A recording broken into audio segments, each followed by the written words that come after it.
readers. My name is Dawn Hughes, and I'm the coordinator for Booktrib's book club program. I'm here today with Michelle Wildgen, whose new novel is an intoxicating page-turner that explores the complicated landscape of female friendships set in the cutthroat world of the male-dominated wine industry. You're going to want to savor this one for sure. Wine People is one of the books taking part in Booktrib's book club program for August. We're really excited about that. Thanks for taking a few minutes out of your schedule to talk to us, Michelle. My pleasure. Thanks for having me. We're excited.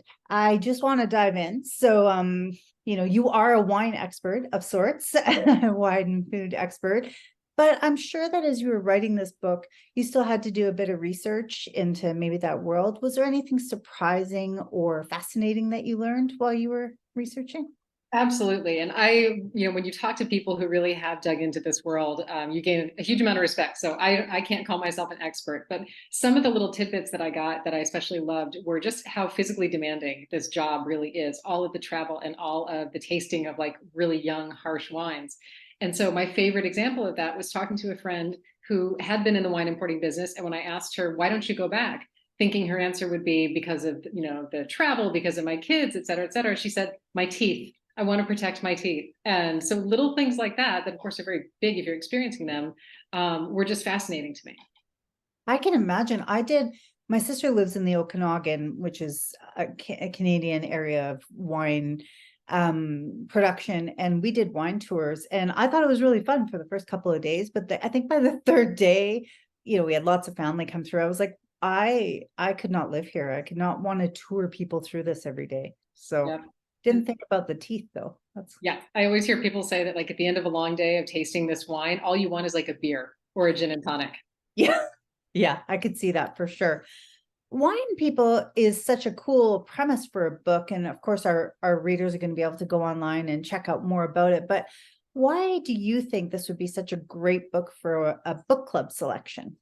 I mean, I think first of all, because it's just a fun read. You get to travel, you get to do a lot of vicarious eating and drinking, which is always great. But I think what makes it especially fun for a book club is that you can really disagree on how these characters handle their the succession dramas at work, the things that are important to Ren or to Thessaly respectively. Like different people are going to feel allied with different characters, and so I just love that in a book club when you can sit there and say, oh no, I can't believe she did this. And somebody else says, of course she would do that. So there's a lot of that kind of dramatic tension that I think people can have a good time discussing. Absolutely. And obviously they should be drinking wine with it. Naturally, yes, yeah. What wine would you recommend that people pair with Wine People? I think part of my approach to wine is that everybody should enjoy everything they like. But for wines that really matter to this book, I would say a good champagne is always wonderful, because that's another thing I learned, that you really can and should have champagne anytime you want it.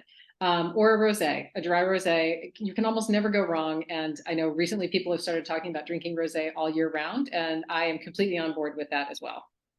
Absolutely agree. I did learned recently about the difference between champagne and prosecco. And so here it's very hard for us to get like a good champagne at a reasonable price. So we often substitute prosecco. Is that acceptable here? Yes, any kind of bubbles. You could also do a good cava if you like something a little drier than prosecco. But yeah, I'm not a snob about bubbles. I say anything that you enjoy, you should totally have some with this book.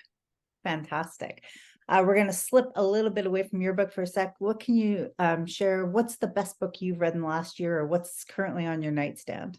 Yeah, one of my favorite books from the last year is a book called Human Blues by Elisa Albert. And it is about a musician. She's kind of like a punk rock musician who is also trying desperately to have a baby with her husband. And that doesn't sound necessarily like, it doesn't really convey what the book is like, which is all about voice. Elisa Albert's voice is just incredibly like fresh and energetic. And she's always angry about something, not her, the character. But I just love that voice on the page. So that was a book that I got completely wrapped up in. Wow, that's fantastic. I need to add that to my TBR. You had me at punk rock, by the way. Right? Absolutely. I didn't prep you for this question, but what are you working on now? Anything you can share? I'm trying to get started on a new book that I think is going to be, it's also about a family, like a, family with grown children who's involved in a business together, because I like to put my characters, in a tight space and make it hard for them. But I'm interested in thinking about both the sort of wellness industry that's really more about like beauty, and then well-being and actual like scientific study into what makes people happy and what it looks like in our brains when we're happy. So I'm just getting started and kind of trying to put the layers on it and figure it out. Oh, that sounds fascinating too. Can't wait for that one. I hope so. In the meantime, however, we have this book, and I could talk to you about wine and books all day, but of course I have to wrap it up. Thank you very much for this.